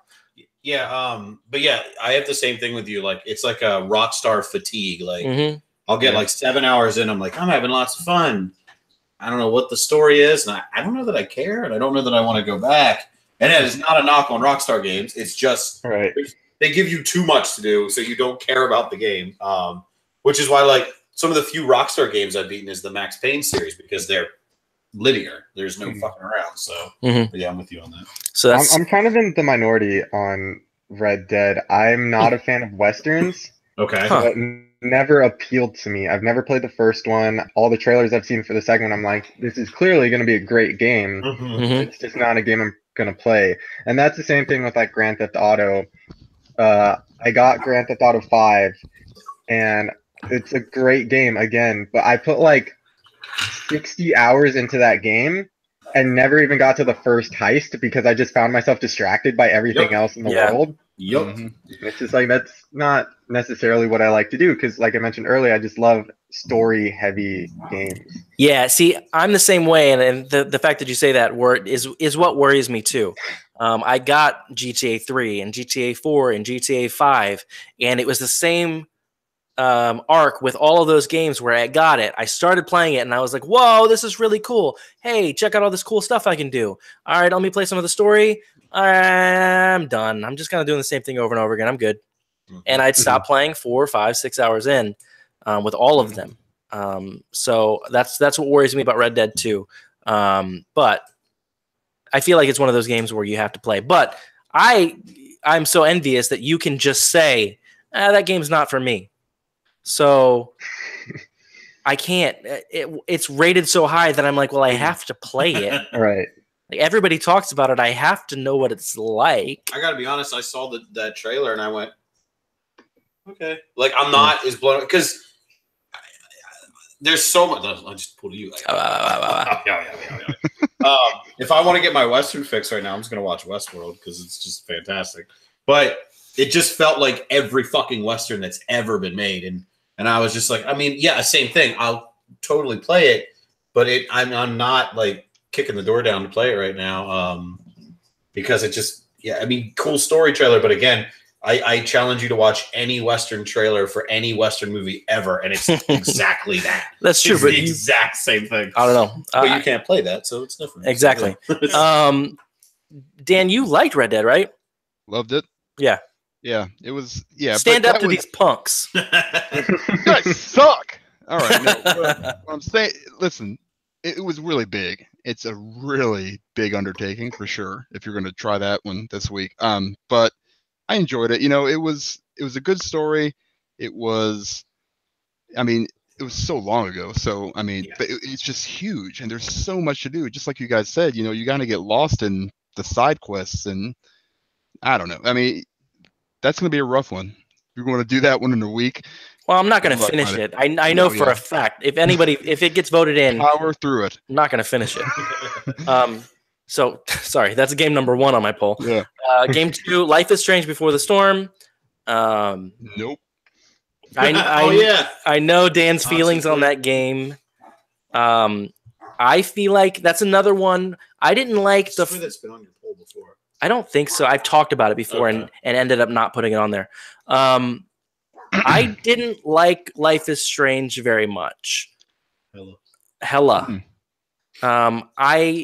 Everybody loved it. My fiance hated it. She thought it was the teenagers, the way they acted wasn't realistic and kind of annoying, but she still loved the game. She enjoyed seeing where the story went. I liked seeing where the story went, but you could have just kind of gone like, okay, here's what happens, and I would have been like, oh, cool, I got it. But I've heard so many good things about Before the Storm, and I know Ashley Birch, who voiced Chloe and Aloy, Choli, sorry, right. She helped write it. And I'm hoping for good things. I know Dan's feelings on it, but that and Oxenfree are his 2 favorite games.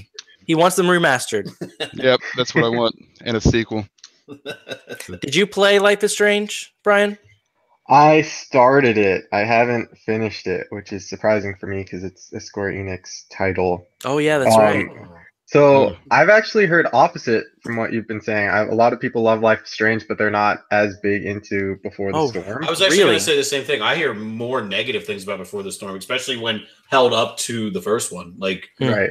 Yeah, I'm with Brian on that. I don't hear very many good things about Before the Storm. That it just treads water essentially, and it's really. Well, that's what's scary is because it has to tread water because you know where the story starts. It's a weird thing that they felt that needed a prequel. Yeah. Right. And then prequel with completely different voice actresses. Well, there was the voice actor strike going on, so they couldn't do it. That's why. But Ashley the super Birch. Weird thing is the bonus episode is the two from. That's weird. So you're going to play the game with completely different voices, and you're going to get to one episode, and they're going to be. Because the strike ended during that, so it was weird. But no, I haven't gotten too far into it, but I definitely want to. I mean, I'm rocking that Choli hair. Dan's never gonna live that down. No, he's really not. Oh my god! I hope you know, you're embarrassed about it, but you've created some wonderful content. Listen, I'll own it. You know what? People, they come up to me, hey, you're fat. You know what? Yeah, goddamn right I am. I'm huge. You know and what? Choli. And Choli. It doesn't bother me one bit until my son says it to me. And then, maybe it hurts a little bit and I cry a little bit and die inside. That's all right. Just get it tattooed on you.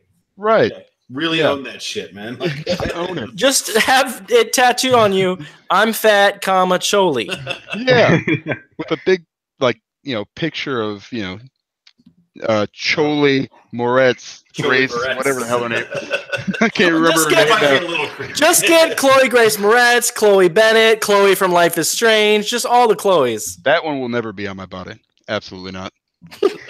So, and my third game on my poll is Titanfall 2. I've really been wanting to play a good mech game for a bit. I was talking about it with a friend at work the other day. He recommended a new PC strategy game called I don't remember Battle Tech. It's like an RTS mech game that's really, really in depth, and it sounds really fun and really cool, but it's going to take up a lot of time. So I thought, oh, I should go back and play Titanfall 2. So that's going to be. Everything I've heard about that game is it's really fun. All three of these games are very different. Titanfall 2 sounds like it would probably be the most fun to play, but I don't really have a worry about which game I'm playing. I need to get to all of them eventually. So what we do now, Brian, is in the event of a tie, which has happened, this is the 32nd episode. Mm-hmm. We've had a tie 4 or 5 times, which is crazy because what are the odds? In the event of 32, those are the odds. 5/31. In the event of a tie, we will defer to the group's choice. So, Brian, do you have a choice out of those 3 games? Which one should I play? I mean, I'm gonna say Life is Strange because it's great. But what was the first one again? Red Dead. Right. Yeah, I'm not gonna choose that one just because it's not for me. And then Titanfall, I'm not big into shooters either. Okay. So yeah, Life is Strange would be the obvious choice for me because I like, to reiterate for the 3rd or 4th or 5th time, I don't know, I like story games. Mm-hmm. So Life is Strange is all story, and it's a choose your own adventure type thing. So it'd definitely be my choice out of those 3.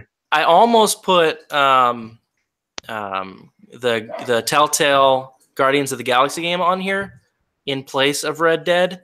Would you have picked that or Life is Strange? I still would have picked Life is Strange. All right.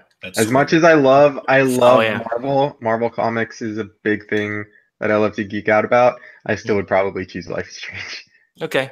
Dan, what are you picking? Life is Strange? Nope. I won't do that to you, man. I like you, kind of. So I'm gonna listen. I can't really make a comment on that one. I played like 20 minutes and I wanted to punch it. So that was enough for me. I'm gonna say. So let's clarify though. You have teenagers in your house, right? But it's not even real. I mean, it's like it's just so angsty, and just like the first 10 minutes, you're like, God, this girl is really annoying as hell, and just like me. I can't deal with this for 5 episodes and a bonus episode. I don't know. I just I like the Telltale games. I really do. I mean, I do enjoy those kind of story-based, choose your own adventure kind of things. This one I just couldn't, because even just the first dialogue option, I was just like, oh my gosh, you're so heavy-handed, you stupid idiot. Anyway, but that's just personal preference. Anyway, I'm gonna go with Titanfall 2. I'm just gonna say I am also super angsty, and like I say hello a lot, and I have blue hair, so I mean. I like your blue hair. It has nothing to do with your hair. I know. I'm just saying, Life is Strange is the obvious choice for me. Right. It's just, I don't even know her name. I can't even remember her name. I played for 5 minutes. Chole. Yeah. Oh, crap. Son of a bitch. That's probably why. There it is. All right. That was the start of our hatred for Cholies. Yeah. Goodness gracious, Dan. All right. Let's not talk about Oxenfree. It will be good. So I'm putting that on my list next week. Yeah. Just to fucking. Yeah. I'll vote for it for you. I don't like you. I don't like me either. All right. That's why I'm putting it on my list. I would pick Titanfall. Okay. Because apparently it's like a 6-hour game. So you could get everything you want and be done it completely by the time you come back to the show, and you don't have to worry about it. Red Dead, you're going to put 3 hours in, you'll be like, I played blackjack and that knife hand thing, whatever it's called. And, so I'll say Titanfall. Okay. So sorry that Dan went on a rant about people with blue hair. Blue-haired, angsty people. Yeah. She had blue hair. That's how much attention I paid to her. I was just like, what is she doing? Maybe that's I why I mean, you had. it's cool. It's all good. Just understand that I'm never gonna be on the podcast again if you're here. No! Dan! I made it 3 episodes, guys. Thanks. Dan, you're ruining our Oh my friendship. god! You see, this is what happens. Brian, Eventually, I I just bring things crashing down around me. Fire and brimstone. I'm done. all right. Man, I really like so- Brian too. It makes me sad. Thank you. Thank Now you. I died a little bit inside. You up until that rant. So. Yeah. Good thing we didn't talk about Oxenfree then. We're good. Let's talk Or about that later. good thing I wasn't here when you guys were talking shit about Kingdom Hearts. Like, Yeah. Wait, that was me too. Yeah. that would have been the end of it. Yeah. Yeah, don't go back and listen to last week's episode. Then. Yeah. It's kind of a tack on at the very end of the episode. Did we say episode 32? This is episode 1. Yeah. It's Brady. Okay. I don't know who that Joel guy Yeah. was that was talking about earlier. We're cutting Um, out the last 20 minutes though because I don't want to. That's not how live podcasting works. Oh, damn it. We've talked about this. All right. That black thing. The flashy thing. Yeah. All right. So let's start to wind down here. One more question though, real quick. Go. Diego said, as a fan of the series, is Kingdom Hearts 3 your most anticipated upcoming game, Brian? So I'd love to say yes, as a massive Kingdom Hearts fan. I've been waiting for that game for almost a decade though. Yeah. So it's like it's gonna come out eventually. My most anticipated game of this year is actually Spider-Man. Nice. Yes. Yep. Spider-Man, if there's anything I love as much as Kingdom Hearts that's not video game related, it is Spider-Man. Yes. So the fact that a new game's coming out, it looks amazing. It's made by Insomniac of all people. Yeah. It's fun fact actually. I actually got offered a job to work on Spider-Man at Insomniac before I went to Adult Swim. So Oh. Wow. I clearly made the better choice though, because I got to work on Battle Chef Brigade, and I'm not being sarcastic. Like I really love working on Adult Swim. Absolutely. Well, yeah, and I'm sure what you get to do now is just so fulfilling. I mean, you get to like we said, you get to handle all of these things that are just so interesting and different and exciting Not and get coffee. fresh and not Right. get coffee. Which at Insomniac, maybe they would make you get coffee, and that wouldn't be Maybe. Yeah. Yeah, So, yeah. exactly. So I actually have a request for you guys as a Yes. fellow hoarder of games. Yes. I need help choosing my next game to Oh, play. nice. Alright. Do you want us to open this up to our Twitter fans as Yeah, well? we could post a Twitter poll for you. All right, we'll do it. Sure, that'd be great. So God of War is clearly the one I'm going through now, but Yes.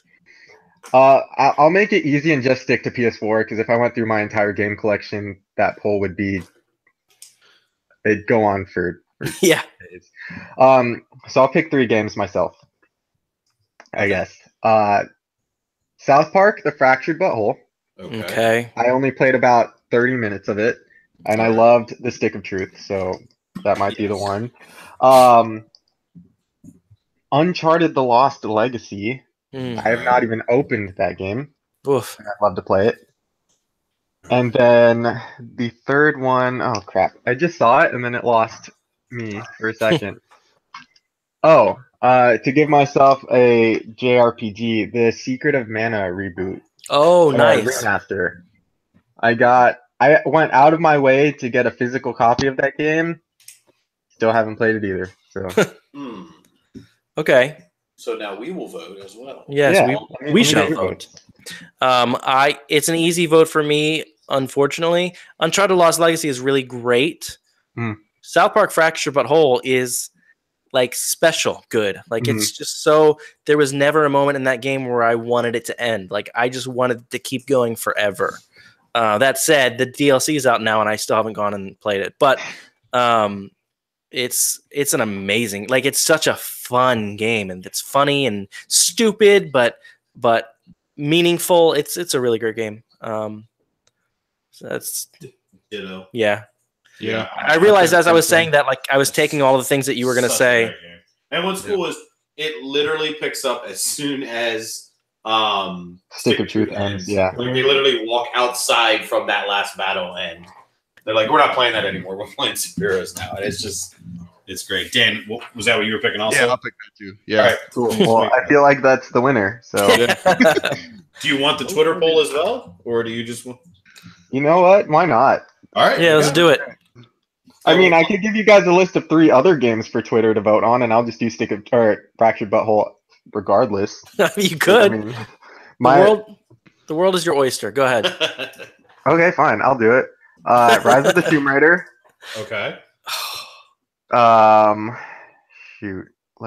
Okay. So Rise of the Tomb Raider, Final Fantasy 12 remastered, Okay. Okay. and then let me do something retro that you brought up earlier that I own but I actually haven't played. Chrono Cross. Yes. Oh. You've never played it, Mr. No. Square Enix? I know, right? I own so many Square Enix games. I haven't even beaten all the Final Fantasy games, I'll be honest. They're way too long and there's so many of them. Yeah. I've beaten most of them, don't get me wrong. I just like whoever it was earlier that mentioned Final Fantasy VIII, I haven't beaten that one. It's whatever. I feel like I've asked this. Brian, how old are you? I don't want to answer that because you guys have been talking about how you guys all feel old. Yeah. and- Well, I know that. started putting 2 and 2 together when his first game was Goof Troop. Yeah. And I was like, well, I'm not fucking. Well, it was saying Lion this. King, but yeah. Fine. Yeah. Sorry. Goof Troop was right around that time. But yeah. Yeah, I'm 25. So you're 25, and that means you've been around for a lot of these games that have come out. Mhm. Can you imagine being born now? So you're born now, Logan. You just had a baby. Well, you had a baby a few months ago. Mm-hmm. Logan is coming into a world where if he gets into Final Fantasy, there are 100 of them for him to go. Like he has a Right. built-in backlog. And That's if he wants to know crazy. what order they are, I'm like, don't go talk to Alden and Brian. Play the 13th one 7th and the 15th one 17th. I think we're in the right order here, right? Yeah. Play the first one 6th and the third one 1st. So, but like for us, we've been able to play them kind of as they've come out and get them out of the way, so to speak. Mm. But if you found that world and you're like, I love this Yeah, you're world, fucked. what am I going to do? Oh, here's the next 3 years of my life is Yeah. just playing all of these games. And by that time, the Final Fantasy VII remake still won't be out. Mhm. It won't be One out. thing that I look forward to when I start having kids is that all the Kingdom Hearts games will already be out. So I don't have to make them wait.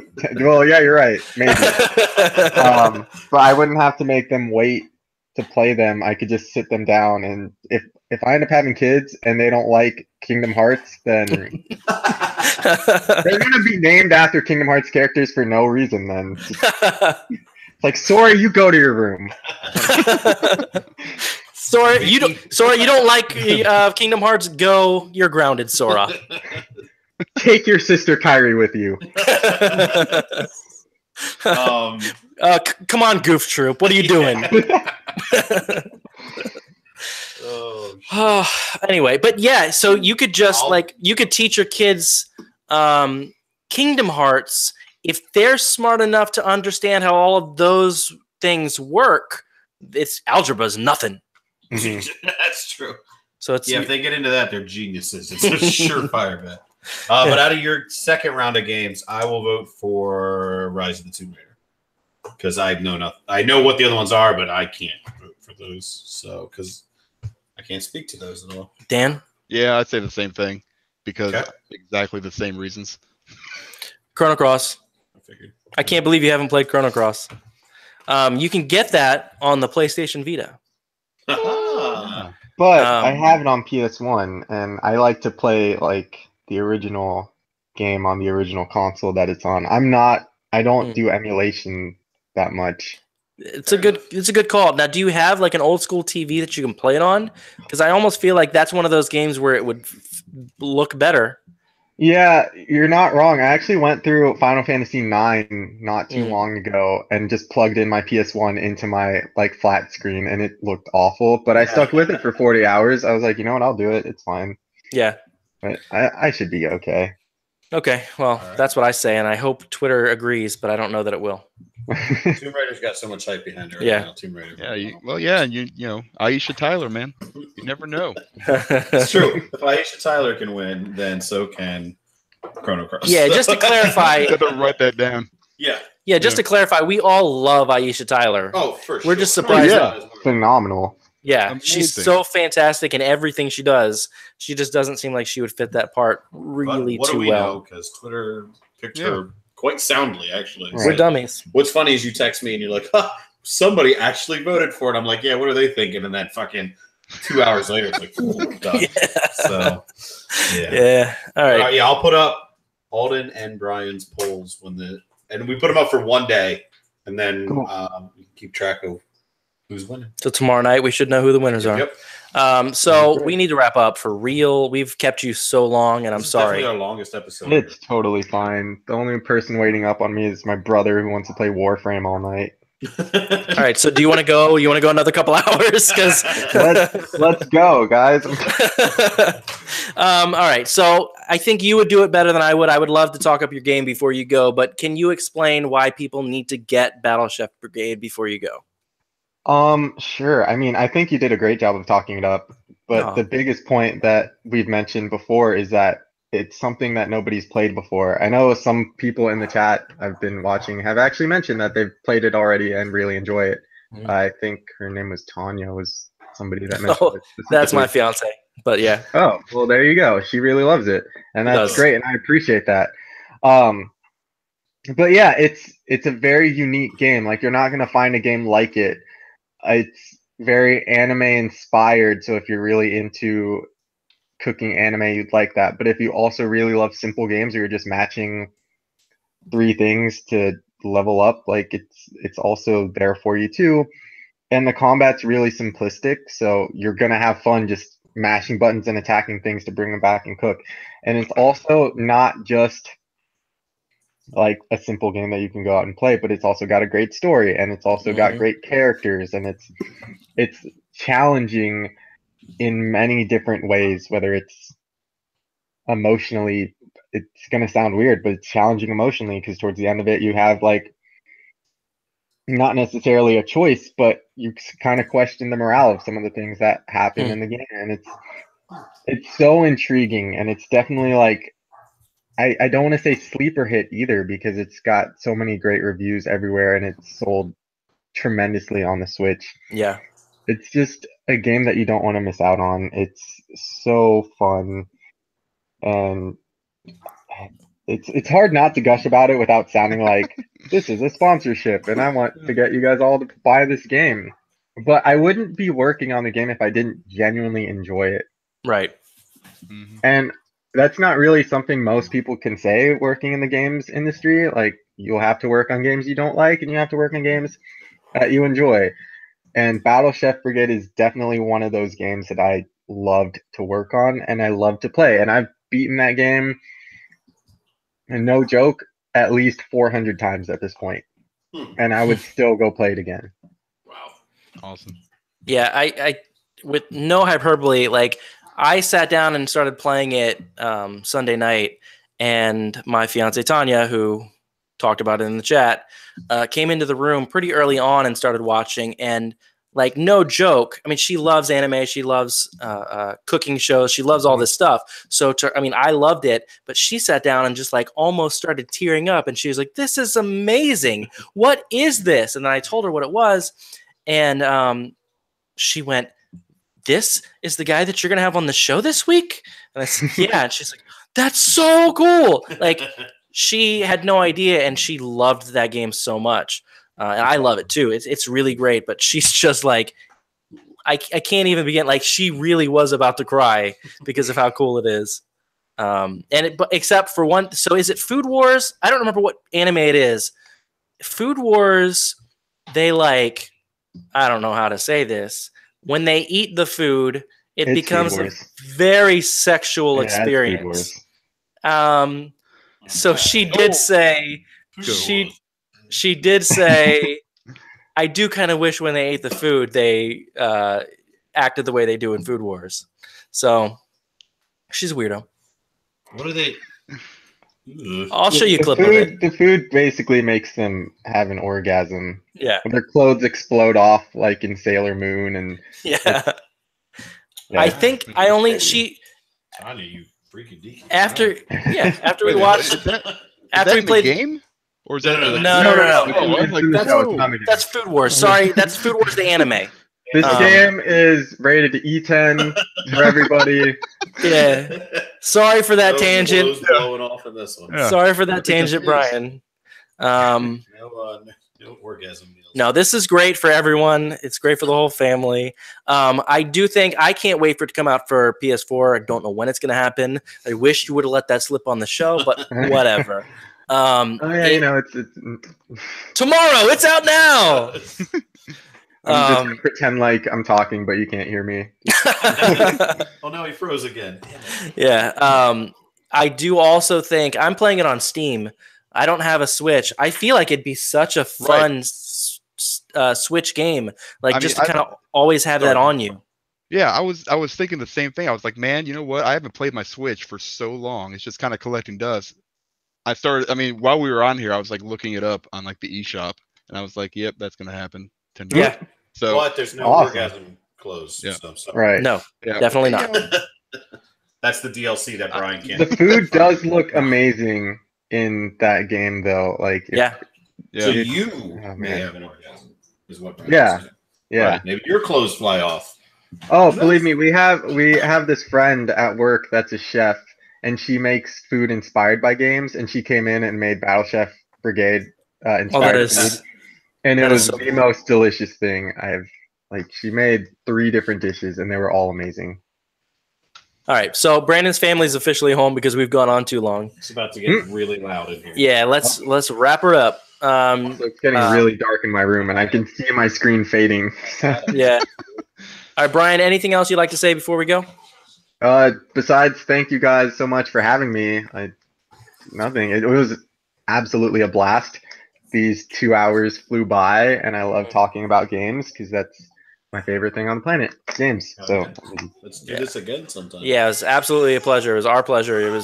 You're super fun to talk to. Obviously, thank you, appreciate it. We've literally never done a 2-hour episode. This is our longest episode. Oh wow! Well, that's awesome. I would love to come back, especially if I get to be on episode 69, and we could talk about some great Now we're talking, man. If we want to go back to talking about orgasmic food, and Dude, just schedule it. That's All a whole right. new podcast for. Write it down. 69 will be in. We can get an orgasm food podcast under the NCU banner. Oh yeah, there we go. I'll come up with a name. Yeah, we'll talk about the NCU banner next episode. I think. Woof. Dan, anything you'd like to say before you go? No, man. Just thanks for coming on, Brian. It was awesome. Absolutely. It was kind of my first interview with these guys, so it's not even like an interview. It's just like talking to guys. It's awesome. Thank you so much. No problem. Brandon, anything you'd like to say before we go? Jolie? Jolie. Okay. Nah, thanks, man. Met Brian at PAX. In between his incredibly long 3-hour work shifts that while we were there, he's like, I don't mean to tell you, but I'm only here for 3 hours, and we're there 11. And we're like, okay. Yeah, my daily shifts were only 3 hours at most. Some were 2. Some, they were short shifts. But it was cool though, because it was the first time he went to a trade show, and we all got to go literally hang out with Greg Miller that night, and it was cool because Brian was like, he looked like a little kid. I was starstruck. Yeah, Greg Miller is my biggest inspiration in the gaming industry. Even though he's not on the developer side or the publishing side, he's on the journalism side. He's still one of the biggest reasons I got into the gaming industry. So I know I've told you like a bajillion times, Brandon, thank you for introducing me to him. But it was probably the greatest night of my life. There's a picture of me hugging him. That's like my profile picture on everything now. He was such a nice guy, and it was just amazing being. We all were at his panel. I didn't know Brian was there, and me and Derek, another one of the reps, are just hanging out with Greg. And I look over and there's Brian, and I just start talking to him, and he's like, "Yeah, I really want to talk to him, but I don't know. I don't want to." And I'm like, Psh, "Greg's cool as shit. Come up here." And then 5 seconds later, Greg's hugging him, and he's like, "Come with us." And then we all went out to eat. So yeah, no, it was cool because I'm glad that somehow I have that connection with Greg. I don't know how that happened, but I'm glad I could share that with Brian because he was like a kid in a candy shop, man. He was loving it. So. Yeah, I don't know if Brandon explained it to you, but that's Greg Miller is one of the probably the biggest reason that we wanted to do this show is we felt like there's that style of show going back to listening to PlayStation Beyond and then PS I Love You XOXO. That is what we wanted to be out there, and we felt like after those shows were gone, it kind of wasn't really out there anymore. So anyway, But yeah, we're still going. we all love Greg Miller. Yeah. Yeah. Okay. Yeah. So again, everybody buy Battle Chef Brigade, and then the next game that is announced, go follow Brian on Twitter. It's at One Armed Wonder. One Armed Wonder 7. 7. So, That's right. There's not 6 other One Armed Wonders. I mean, there might be for all I know, but I just 7. I was born in July, so I just. Oh, okay. The month. Me too. Me too. You guys are kindred spirits. I swear. Yeah, we really are. I feel like we're very similar. We can talk about a lot of things. It's just Brandon's gonna feel like third wheels right now. Yeah. Believe you guys love. So yeah, I can't wait to have you on episode 69. Like 17th wheels. I mean, that's really what it is. Well, that's what happens when you badmouth all the games that he loves. This is true. I know. Gosh. So Brian, you've been amazing. You're a great dude. Appreciate it. It's, man. It's always funny to see like the game is amazing and you're a great dude too. So like it'd suck if it was one or the other. Like if you were an amazing dude and the game was awful and we're like, ugh, huh. I really enjoyed that. Or if the game was amazing and you came on and you were just like, I don't give a shit. Like you're a really good dude who obviously cares a lot about the quality of these things that you are talking about. And you obviously love games and find time to play all of them as well as work on games themselves, which is crazy. I find time to buy all of them. Yeah. For sure. Yeah. All right. Play them is a different story. Yeah. So that'll do it. Now that we are 2 hours in the hole, this has been Digital Hoarders episode 32. #Hoard on.